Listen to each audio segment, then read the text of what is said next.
Hey there, Hogarth here, gonna fight a Brachiodeos for your enjoyment.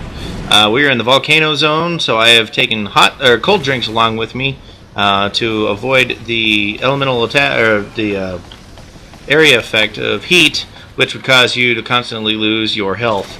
You'll notice that there's red areas around the lava right along the rim, and if you stand in those areas, you will actually take environmental damage that's unescapable. But if I didn't take a cold drink before I started, then I would be taking health damage regardless of where I was standing. The armor I'm wearing is the Azure Rathalos armor. The reason why I picked this armor is because it has critical I +3, which increases your attack affinity by 30%. Basically, you have a 30% better chance of doing critical damage. It has high-grade earplugs, which mean with the monster roars, my character will not flinch. It also has tremor resistance, which means that when the monster pounds the ground, I will not stumble. I'm also using a water-type weapon because that happens to be one of the weaknesses of this monster. As you fight monsters and you gain experience and learn about them, you will discover what their weaknesses are, and that increases your attack efficiency against those monsters and can come in very handy later on in the game. I'm using a long sword, which is capable of dealing a lot of damage very quickly. It does not have a blocking feature, so I cannot avoid attacks by blocking. It does, however, have a soul edge ability, which means when I fill a gauge, which is not on the screen right now, it's actually on my handheld device, because this is for the Wii U. When I fill that gauge, I can start a combination of attacks, and if I can complete that combination of attacks, it will actually increase the attack ability of my weapon for a short amount of time, and as long as I can keep filling the soul edge gauge and completing the series of attacks, I can increase the attack up to where the sword is glowing red, and I believe it increases it by about 20 hit points. And then if I can keep doing that, it'll stay at red and still increase the attack up to the maximum of 20 points as long as I can keep it in the red. What you'll see later on in this fight is that there are areas on the monster that are considered weak points or break points. On this particular monster, the nose cone, the pounders, or the two arms, and the tail can be cut off. Weak points on this monster are on his underbelly and around his neck.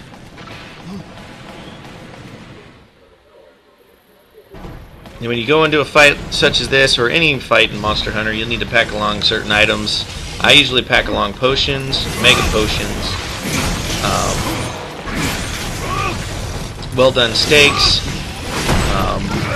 any special kind of drinks, like for this particular stage I said cold drinks, you need cold drinks, and I also pack along waystones. Waystones are very useful because as you attack your monster, you'll see that it'll say your weapon's sharpness has degraded or your weapon's attack has gone down. Basically what that means is your weapon is taking so much damage from attacking the monster and hitting against his plate that the sharpness has degraded, and you need those waystones to sharpen your weapon back up to the maximum sharpness, so that way you will do the maximum amount of damage. Now you notice that the Brachiodeos here is doing quite a few different kinds of attacks. He's also changed color from blue to this kind of snotty green looking color. That is his rage mode. When he is blue, he is in normal mode. In rage mode, most of his attacks will explode, as you've seen just by watching this fight. When he is in regular mode, you'll notice that most of this time when he hits the ground, it just leaves a green slime ball. This is a slime-based monster. The way slime works is it actually penetrates your defense and deals extra damage because it explodes after a certain amount of time. You'll see that it goes from green, I believe it goes green, yellow, orange, red, and then it explodes.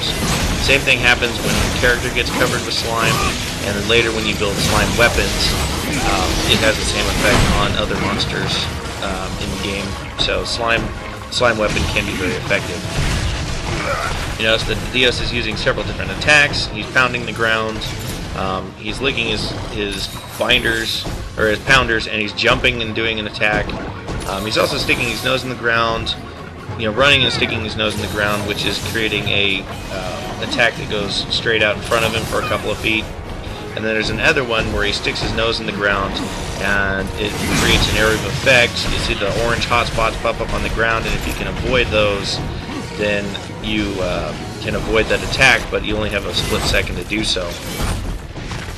A key point in all these batches is to make sure that you're evading at the correct times, or at least trying to. When you roll out of the way, as you've seen me do several times, you get a break where you're invincible for about 1/6 of a second. And when you dive, I believe the actual time comes out to approximately a second. So it's a little bit longer than the roll, but you have to be running in order to do so. And both of these evasions use up your stamina. And your stamina is affected by how much you've eaten. Like I said, I pack well-done steaks, so when your stamina starts going down, you'll notice that your character isn't as responsive. He doesn't want to run. He kind of lags around, and when you're trying to run around and your stamina is low, he'll actually stop, end up sucking wind, which can get you killed. So you got to pay attention to your stamina gauge, and if you start diving and rolling a bunch, your stamina gauge will also deplete, just like if you keep running, and then you won't be able to evade anymore. You'll notice that the Dios is actually drooling right now, and that he's kind of slowed down his attacks, and he's standing there sucking wind, basically because his stamina gauge has depleted. I didn't let him eat that other monster, which would have refilled his stamina gauge and allowed him to continue his vicious onslaught that was going on earlier. You also notice that he's stumbling quite a bit. That's partly from him being tired, and the other part is because I'm attacking his legs, which is knocking out his stability. Well, I hope you enjoy the rest of this fight, and we'll get back to you with some more reviews for Monster Hunter 3 Ultimate.